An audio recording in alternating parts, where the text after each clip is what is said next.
Hi, my name is Nadine Crowley. It's my pleasure to introduce Michele Rupe, our guest speaker of the night. Michele's a true friend of Canada, as many of you on this call are aware.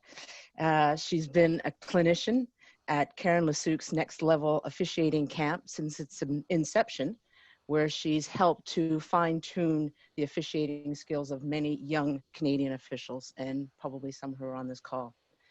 Having the good fortune to meet and befriend people such as Michele is one of the many gifts that officiating gives us. For those of you who didn't read her bio, Michele was an NCAA official for many years and a former coach and player. By profession, Michele is a leadership and civics teacher at Gates High School in Tacoma, Washington. And Michele is also a trained facilitator for the Leadership Challenge. I've had the pleasure of listening to Michele speak passionately about leadership at the Next Level Camp. All the while, I wished I had had this information when I was officiating. I took so much away for my personal toolbox, and I hope that everyone on this call is able to benefit from the content of her presentation. But before we get to Michele, you're going to have lots of questions.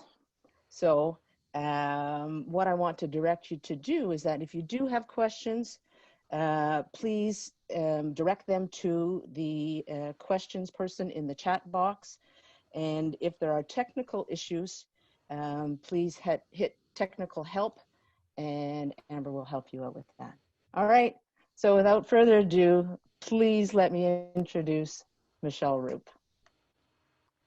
All right, thank you so much, Nadine. I really appreciate it. Hello, everyone. My name is Michele Rupe, and I'd like to thank all of you for taking the time on your busy schedules today to attend our presentation today, Liberating the Leader and Every Official. I would like to give a quick thank you to the CBOC and the ABOA for helping to make this presentation possible, and a special shout out to Nadine and to Matt Callio for all of the work behind the scenes. I look forward to sharing insights from my experiences in basketball and as a certified facilitator and trainer for the Leadership Challenge, which is the leadership development program we will be discussing today.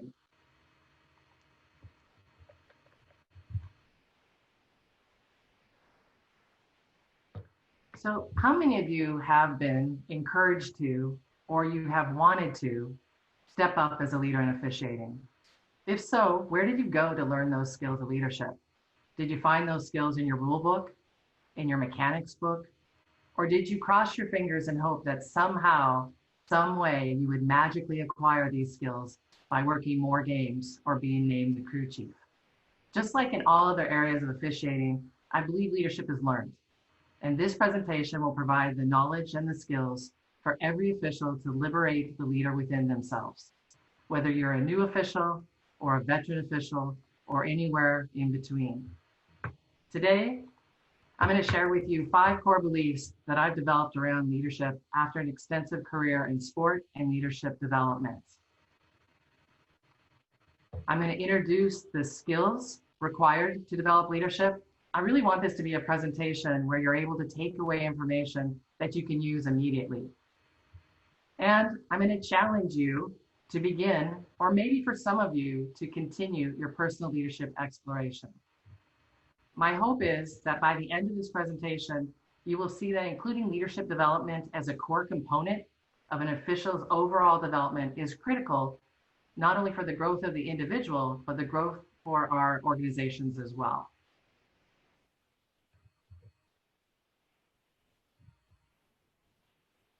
So I've been very fortunate to have spent nearly 4 decades. I know you can see by my picture, you're hard to believe it's 4 decades, but 4 decades in a game that I love in all capacities, which I've really learned to appreciate as it's given me a really unique perspective on leadership. I played Division I basketball on a full ride scholarship at Eastern Washington University.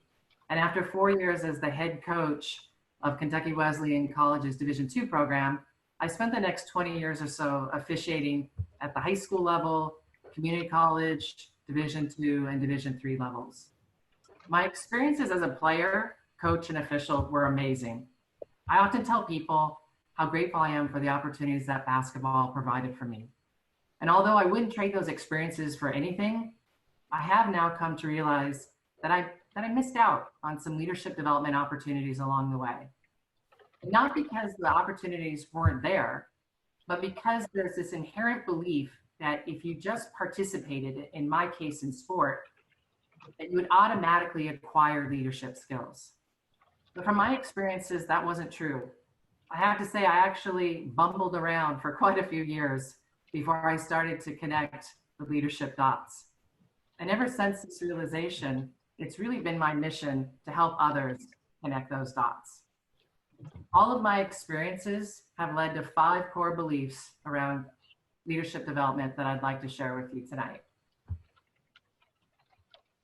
So let's start with the first core belief.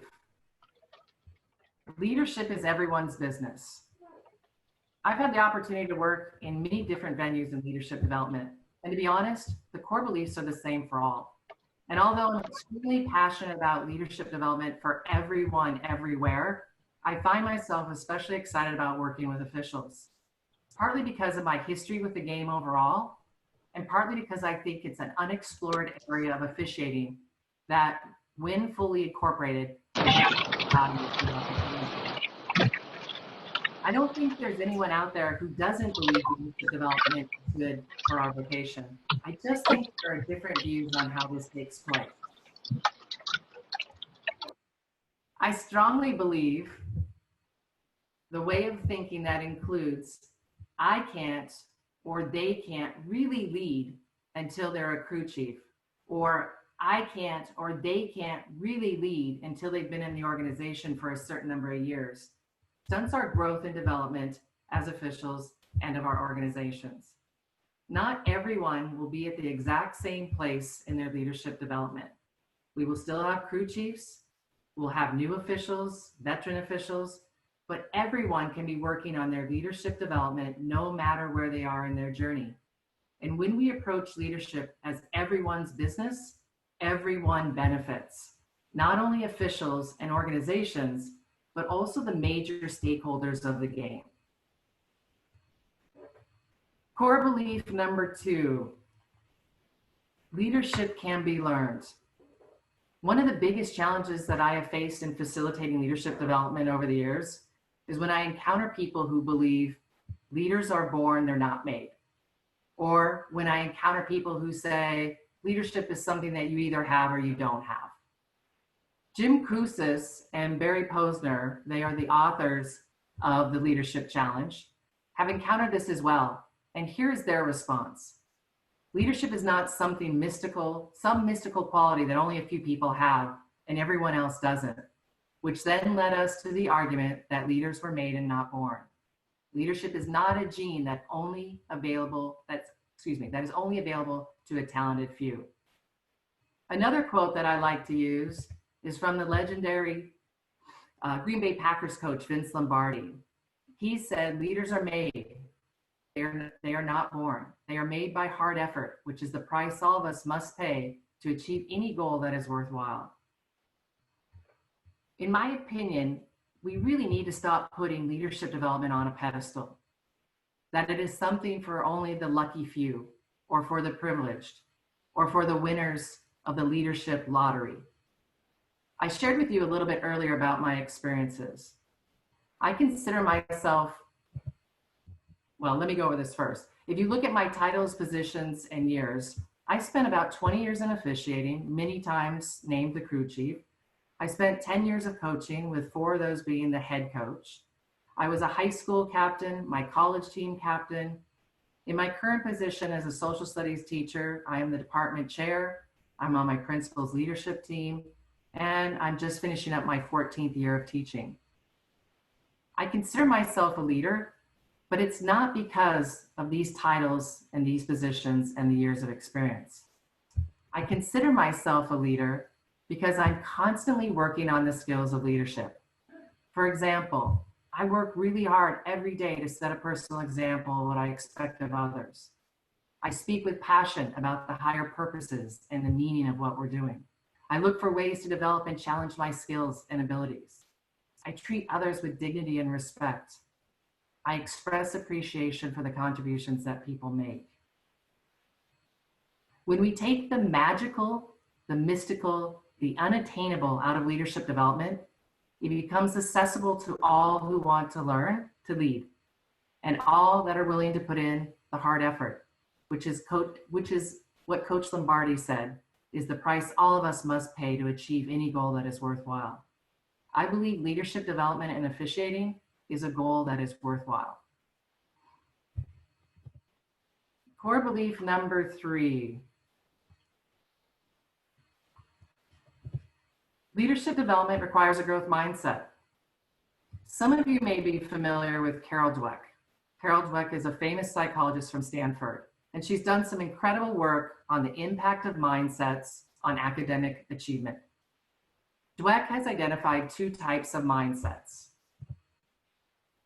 She states that students, in this case, that have a fixed mindset are those that believe their abilities, their intelligence, their talent, they're just fixed traits, that they have a certain amount and that no matter how much work or effort they put into it, that's all they'll ever have. She identifies students with growth mindsets as being those that understand that their talents and their abilities can be developed through effort, good teaching, and persistence. Those students don't necessarily think that everyone's the same or that everyone can be Albert Einstein, but they do believe that everyone can get smarter if they work at it. So let's borrow from Carol Dweck's work for a moment and look at leadership development through leadership development and officiating through a mindset lens. What is your leadership mindset? Do you have a fixed leadership mindset that you either have it or you don't? And that if you don't have it, then it's not even worth the effort to try to develop it?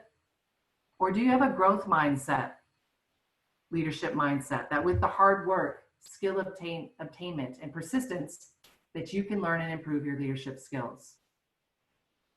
James Clear states, your mind is a powerful thing. The stories you tell yourself and the things you believe about yourself can either prevent change from happening or allow new skills to blossom. Which will it be in leadership development and officiating for you? A fixed mindset or a growth mindset? It's up to you. Core belief number 4. Leadership development must be intentional. When I started playing basketball in 7th grade, now I try not to date myself, but I will tell you, just to give you a frame of reference, I did start playing after the peach basket and before the 3-point line. And yes, there may be some of you out there that are probably asking yourself, was there really a time that the game didn't have a 3-point line? Well, my coach called me into his office after practice one day and he said, Michele, I think you could play college basketball. Now there's a couple things I want to point out to you. Okay, the year was actually 1979. And in 1979, I had never seen a women's game in person. I think actually the first televised NCAA championship was like in 1983. I didn't know that you could earn a scholarship. The idea that someone would pay you to play a sport that you loved was just beyond me. There was no WNBA, so there were no role models at the time. And finally, like most 7th graders at the time, my skills were pretty basic. So needless to say, I was a bit surprised about this statement. Now, I shared with you earlier that I did have the opportunity to go on and play at the collegiate level. So what approach do you think my coach took with this belief that I could play at the next level? Do you think that he just rolled out the ball at practice and hoped that I learned the skills necessary to make it to the collegiate level? Or do you think that he taught me the skills that I needed? The shooting, dribbling, passing, defense, rebounding, the skills that I would need to make it to the next level? Well, you know the answer. You know that he was very, very intentional in the skills that he taught me. Can you imagine if you were asked to develop your officiating skills and no one identified them, and they just hoped that you learned these unidentified skills by just working games? The same holds true for leadership development. It must be intentional. We cannot continue to hope that officials learn how to lead by just working so many games or by being crew chiefs. Leadership development and officiating by rolling out the ball, in my opinion, is unacceptable. And it's really unnecessary when you learn, really unnecessary, and you will learn a little bit later on as we cover that in the remaining presentation. Core belief number 5, leadership development is skill development. Kouzes and Posner again state that leadership is not a place. It's not a gene. It's not a secret code that can't be deciphered by ordinary people. The truth is that leadership is an observable set of skills and abilities. So let me say that one more time. The truth is that leadership is an observable set of skills and abilities. So let's test this out. I want you to think about any officiating skill. Doesn't matter, just get a skill, pick a skill. I believe that no matter what skill that you just picked, there are 4 basic steps that will help you acquire that skill. You're going to learn the steps required to execute the skill. You're going to practice the skill. You're going to receive feedback and hopefully seek feedback on the skill. And you're going to execute the skill. Now let's look at leadership skill acquisition. I believe the same 4 steps are used to acquire leadership skills. You learn the steps required to execute the skill. You practice the skill. You receive and seek feedback on the skill. And you execute the skill. And as you can see, the steps to acquire both sets of skills are the same. When I made this connection, it was the moment for me when my view on leadership changed forever. If leadership is an observable set of skills and abilities, we have absolutely no excuse for not getting better at it.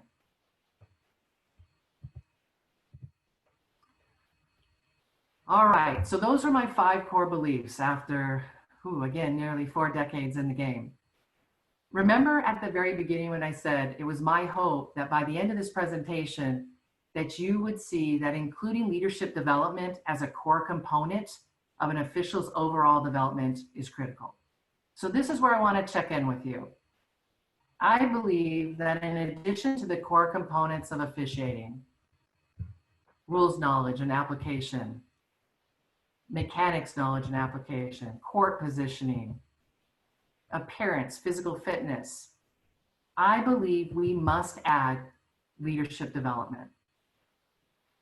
Can you imagine if you wanted to be a good official and you were unwilling to read the rule book or to study the mechanics guide or to participate in professional development opportunities or to not be in the best physical shape that you could be in? Why should developing leadership skills be any different? And I just don't want to tell you that leadership development is important.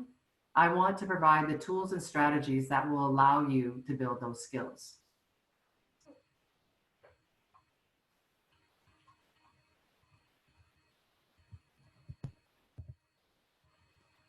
So if I'm proposing that leadership development should be a core component of an official's development, and we know that we won't find this information in a rules or a mechanics book, where do we go and how do we develop leadership? The Leadership Challenge is a 30-year research-based leadership development program that began when Jim Kouzes and Barry Posner began asking people one simple question. What were you doing when you were at your personal best as a leader? And what they discovered through their research is that all leaders exhibit 5 practices. The first practice, model the way. Leaders decide what's important to them and they set the example. And we'll go over these a little bit more as we break down the skills. Inspired a shared vision. Leaders envision the future and they get others excited and involved. Leaders challenge the process. They look around for new ideas and they try new things. and they're not afraid to learn and to fail. Leaders enable others to act. They foster collaboration, and they help others by teaching them and trusting them. And leaders encourage the heart. They recognize contributions, and they share success with everyone.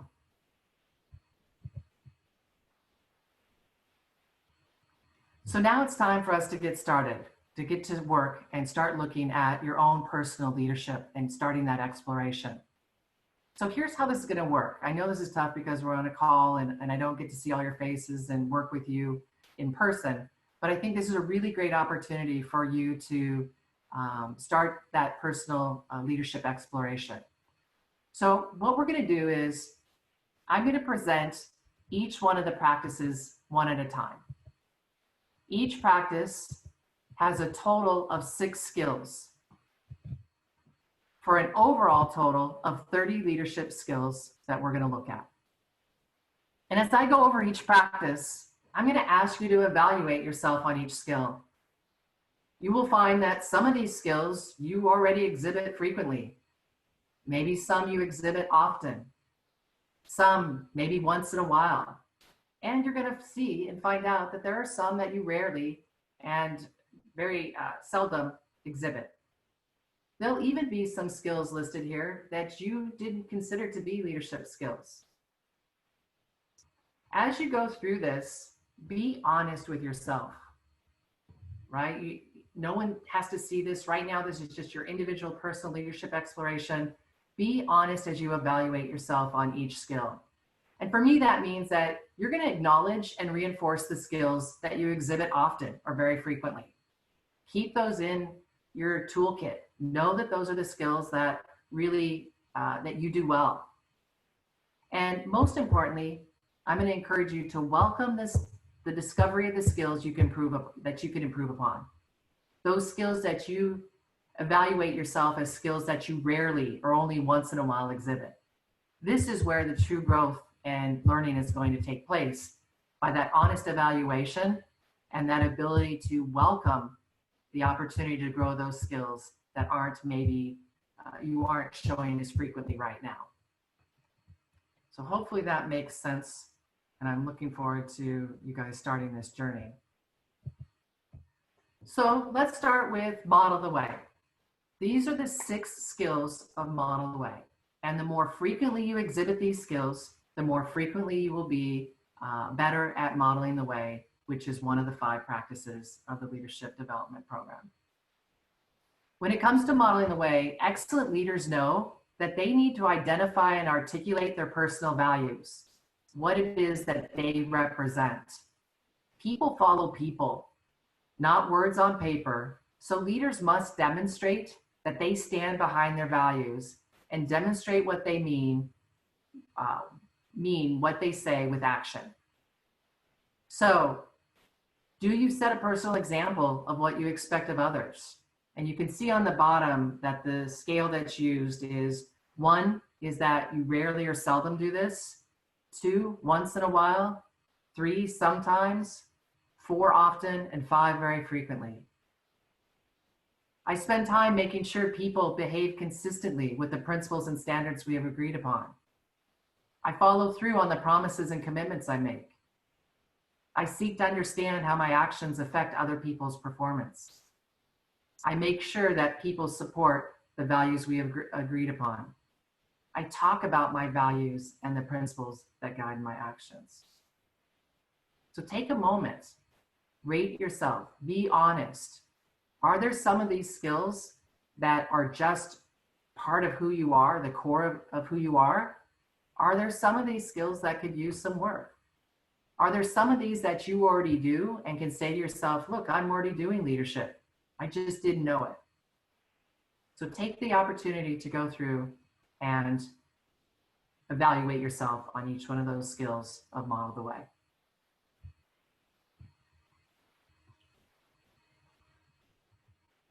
Inspired a shared vision. In Inspired a Shared Vision, leaders envision the preferred future, creating an ideal image of the organization or the project. They get behind others.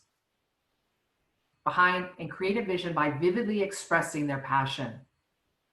Leaders are able to bring their vision to everyone's level, breathing life into other individuals, into their hopes, into their dreams. This strengthens the individuals, and overall it strengthens the team. How are you doing when it comes to the 6 skills that will help you, when they're exhibited more frequently, be a leader that inspires a shared vision? I look ahead and I communicate about what I believe will affect us in the future. I describe to others in our organization what we should be capable of doing. I talk with others about the vision of how things could even be better in the future. I talk with others about their own interests and how they can be met by working toward a common goal. I am upbeat and positive when talking about what we can accomplish. I speak with passion about the higher purposes and the meaning of what we are doing. Take a second. What is it that you're doing really well right now? What are some of these skills that you could welcome the opportunity to work on?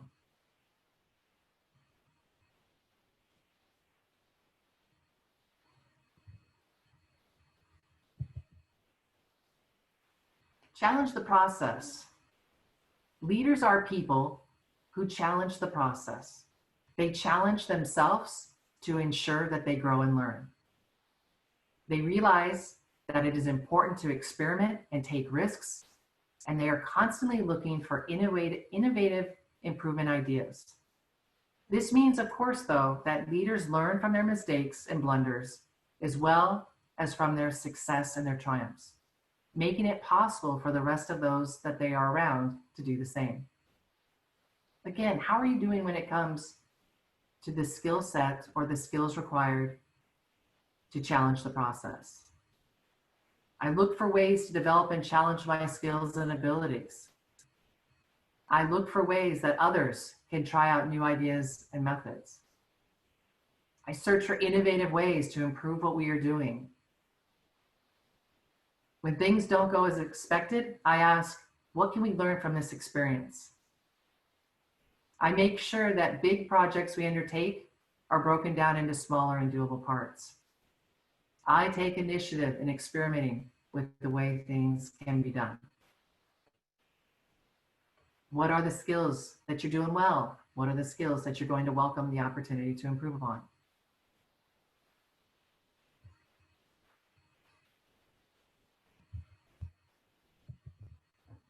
Enable others to act. This is all about developing cooperative relationships. It's about treating others with dignity and respect and trusting people to do what they say they will. This helps build individuals' self-confidence and the capacity to accomplish a team's work. I foster cooperative rather than competitive relationships among the people I work with. I actively listen to diverse points of view. I treat others with dignity and respect. I support the decisions that other people make on their own. I give others a great deal of freedom and choice in deciding how to do their work. I provide opportunities for others to take on leadership responsibilities. Again, be honest. How are you doing? What are the skills that you know? Got it. I'm really good at this skill. What are the skills that you could focus on for improvement?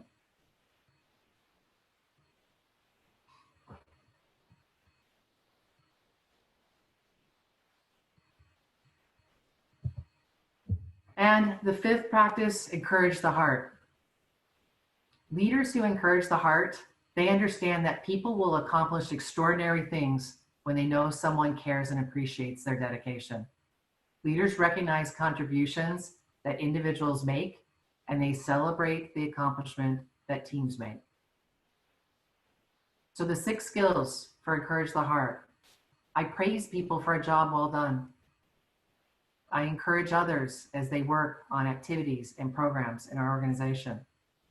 I express appreciation for the contributions that people make. I make it a point to publicly recognize people who show commitment to shared values. I find ways for us to celebrate accomplishments.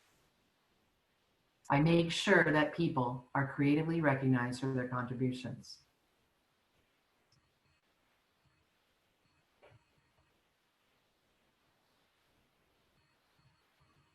So again, how are you doing? Are there some of these skills that, again, are just part of who you are? Are there some of these skills that you've recognized that you didn't make that connection, that they were leadership skills? Are there some skills that you're aware of that you know are going to be your top 2 or 3 that you're going to want to focus on in your leadership development? One of the things I really like about Kouzes and Posner's skills, the 30 skills, is that they all start with I. So when people talk about that they can't do leadership, I mean, I've heard everything across the board. But when people talk about how they're not leaders or they can't do it or whatever it might be, all of these start with I. So that puts it in your court that these are things with a focus and dedication. These are things that you can start, skills that you can start identifying and practicing and executing. So there you have it. Look at that. Leadership development in, oh gosh, 30 minutes or less. That was easy, right? I mean, show some slides, do a couple evaluations, give yourself a 1, a 4, whatever it might be. But I'm going to be honest with you. Leadership development is not easy. In fact, it's just downright hard work. I will tell you that my leadership journey has been one of the toughest and most challenging areas of my entire personal and professional growth and development. But I would also tell you that it has been some of the most rewarding and satisfying work that I've ever done personally and professionally. I started a leadership program at the high school where I teach in 2011, and I've been teaching a little bit longer than that. I hope to teach for about 25 years before I get to retirement. And at the end of that time, when someone asks me what it is that I'm most proud about in the time in education, I will tell you that it is the start of our leadership development program at my high school. I've had the opportunity to watch so many young adults take this model and go in with the mindset that they didn't have what it takes to be a leader. And they found ways to find their strengths and to build upon those and to learn to add new skills to their skill set to become those leaders that they never thought that they could be. I've seen it work. I've seen it work with teachers and students and coaches. I've seen it across the board. And as I said earlier, this is really important to me because of my history in the game and especially the length of time that I spent in officiating. It's really an honor to get to talk with you and hopefully inspire some of you to really either start or continue this leadership journey. Sometimes I wonder how different things would have been if I had had access. I know Nadine said this earlier. If I had had access to this information earlier in my career, I wonder how much more I would have grown as a person professionally and personally. And I also wonder how much more I would have impacted those around me as a player, coach, and official. No matter where you're starting today, it's never too late to develop your leadership skills. It takes commitment, it takes hard work, it takes perseverance, just like all the other components of officiating. The investment in leadership will not only pay off for you, but it will pay off for all of those around you.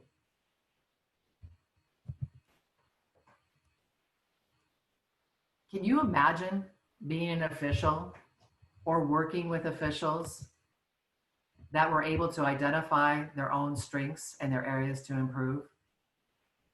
To be that official or work with officials that communicate their fundamental values and beliefs, that focus people's efforts on key values through their actions,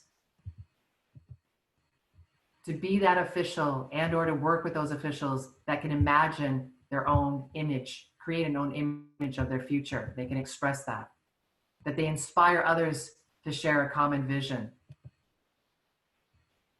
that they are and you are able to search for opportunities to take the risks needed for growth, to build collaboration, teamwork, and trust,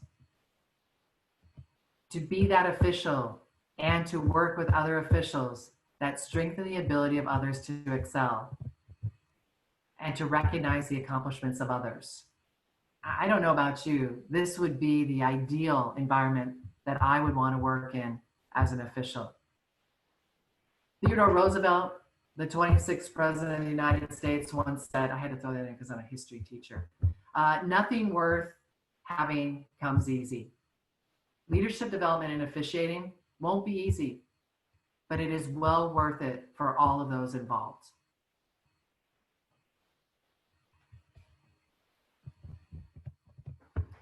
I really, really appreciate the opportunity to talk with you today.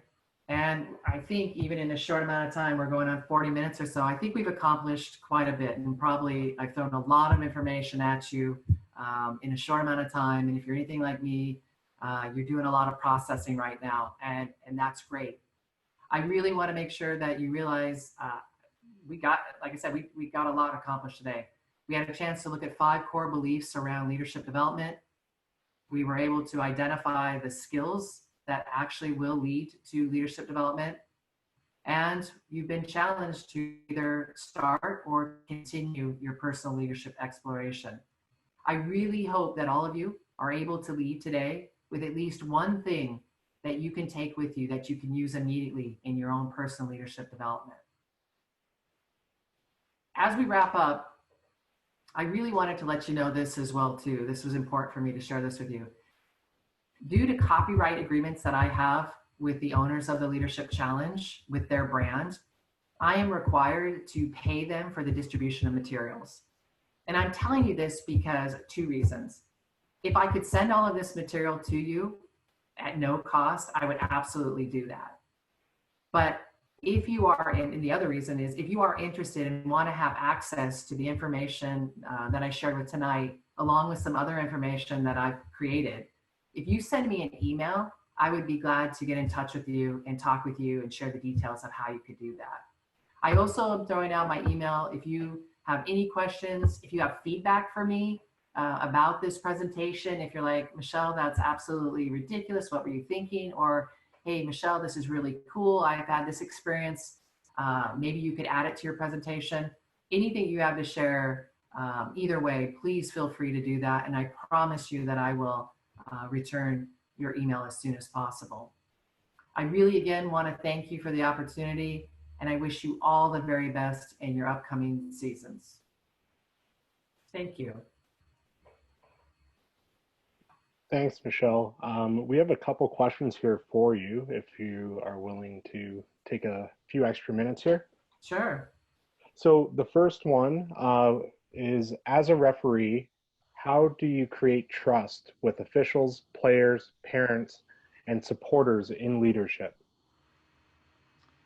Well, that is a great question. I think when I first started this presentation, what I realized is that you can look at this presentation through a lot of different lenses, right? You could look at those 30 skills and say, for me individually as an official, I can see what are the ways that I can build those skills. I think you can also, not that I think, you can also do that as organizations. And that's where I really see a lot of that work being done is within organizations, to talk about, like, how do we as an organization work on building trust with all the major stakeholders of the game. For me, trust, if I were to break it down individually, for me, trust is all about being authentic, being genuine. Trust is about being willing to admit if you've made mistakes. It's all about doing what you say you will do. Trust is a tricky thing, because I tell my students often, it's like, if you guys will, hopefully this will make sense, this example, but any of you that have had a GPA, right? It takes forever to build your GPA up. And the second that you have one bad grade or one bad quarter semester, it drops dramatically. And it takes a long time to build that trust again. And so that's what I think trust is about, is that you are every day working at it, every day being genuine, being honest, that your organizations are working on it, and that you're doing what you say you will do. I apologize if the person that asked that question wanted like super concrete information that I could give. And if they want to email me, we can have that conversation back and forth. I would love to have that. I'm just giving you some overall kind of beliefs that I have about how we build trust. I hope that that answers that, at least for the time being. Thanks, Michele. And another question here, how would you define leadership? You know, if we went on, if everyone's like doing a quick search on the internet, you'd see thousands and thousands of definitions. The leadership definition that we use in our program is from Koussis and Posner. They identify leadership as the art of mobilizing others to want to struggle for shared aspirations. And I really, really like that. And I've spent a lot of time with the groups that I do this presentation with and talk about leadership development. I love that it's the art, right? Because not all of us are the same. In fact, I am extremely, extremely introverted. And so every single day, even as a teacher, I still have that nervousness before I start off every class. And when we look at ourselves as leaders, there's no set model, right? There doesn't have to be this set mold that we use. It's that art, it's being authentic, it's being genuine, being who you are.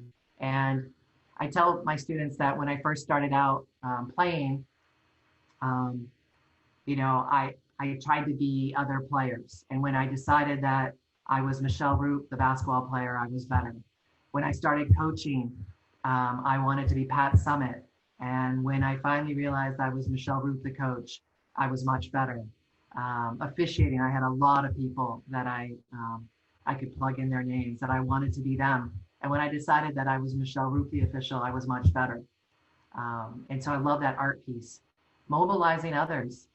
Leadership is the art of mobilizing others. If we can't get people to join us, then we're really not doing much of a job in our leadership. To want to struggle, as I shared, Theodore Roosevelt talks about the things that are really important to us usually don't come easy.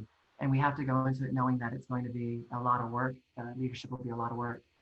And leaders mobilizing others to want to, you know, for shared aspirations and understanding what the big picture is and the group is going. So again, leadership to me is the art of mobilizing others to want to struggle for shared aspirations.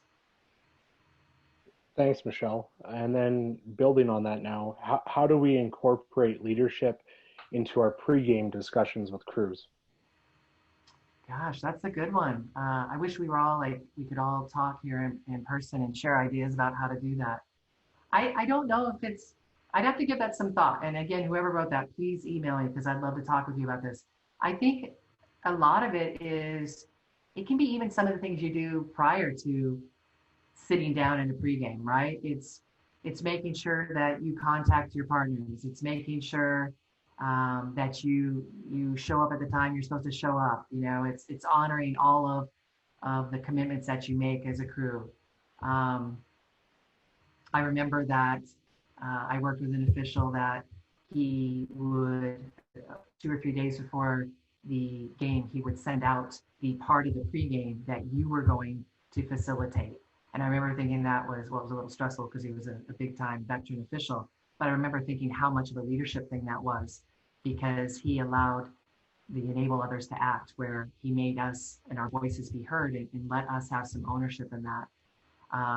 So I think there are a lot of ways that you can do that. But I would say just my initial thought is a lot of it would be the work that you're doing prior to even stepping foot in the locker room and having a pregame. And again, please email me the person who asked that. I would love to talk more specifics on that. Thanks, Michele. Very relevant question right now. What do you see as the best way to work on these leadership traits in a time of social distancing and not being able to work together in groups? Yeah, you know what? The first thing that I would do is I would take those 30 leadership skills, and if you didn't have a chance to do it tonight or you needed some more time to process, like for me, this would have been a little bit challenging because I need some time to think these through. I would go through the 30. I would evaluate myself on that 1 to 5. I would write down specific examples. Like if you're a 4 or 5, like write down the things that you think, like supporting evidence of why those are 4s and 5s. I would really highlight, identify the ones and twos, the areas that you're welcoming for improvement. And you know what I would start doing? I'd get on Zoom. I'd get a group of officials that I'm comfortable with. I'd get my evaluator, whoever that it is that you feel comfortable with, and even some people that might challenge you. And I would have them rate you. I would pick some of those and say, here's some skills, and I want you to rate how you see me on those skills. And maybe you give yourself a 4, and a person that you've spent a lot of time with in officiating gives you a 2. Well, that's going to give you a lot of time. Again, depending on the relationship with the person, it might be a really great conversation. It might be a time for individual reflection. But I've given this to my principal. I've given it to my fellow teachers. You could give it, as I said, ask them to evaluate you, officials, evaluators, and then open it up for discussion. I think it would be challenging to do that, but I think those that welcome the opportunity to feel a little uncomfortable and maybe a little challenged and it might be a little bit awkward, but I think what comes out of that would be super valuable for your growth and development. Perfect. And we'll get to one more here before we close it. Some closing thoughts from Nadine and then Mike Thompson. But how are the principles and concepts of leadership applicable to the performance of referees on the basketball court? Yeah, that's a great question. I think a lot of it is, I look at leadership development as a core component, but I see it kind of like working its way through all the other components. If you build trust with your partners, if you are communicating, if you are encouraging, I think all of those are really helping build up the other core components. And I see that as not something necessarily that at an end of the game, you're going to say, check, I did these 3 skills of leadership. I don't know if you would find something specific to show that, but I think you're going to see your overall approach to the game and the way that our crews work together and how they start to interact with all the stakeholders, that would improve. And I'm going to tell you, this is not something that's going to happen overnight. I think if an organization, if you started to incorporate these as part of your common language, I think that you're going to see the overall leadership of everyone improving. Fantastic. Great questions. Absolutely. And all the people that had those questions, and in addition to any others, I am not an expert. I've spent a lot of time in this, but I also know that I have so much room to grow. And in fact, if I ever get to the point that I think I don't have any more to learn, then it's really time for me to step aside. So I welcome these questions and would really love the opportunity to talk back and forth with you on all of these topics. So great questions. I appreciate it. well, thank you to the participants, all 218 who joined us. But also, I just, again, took notes, learned a lot. I want to thank Michele for sharing her wisdom and knowledge with respect to leadership with us. And I hope that people take her up on her offer to email and to discuss this further. Thank you, Michele.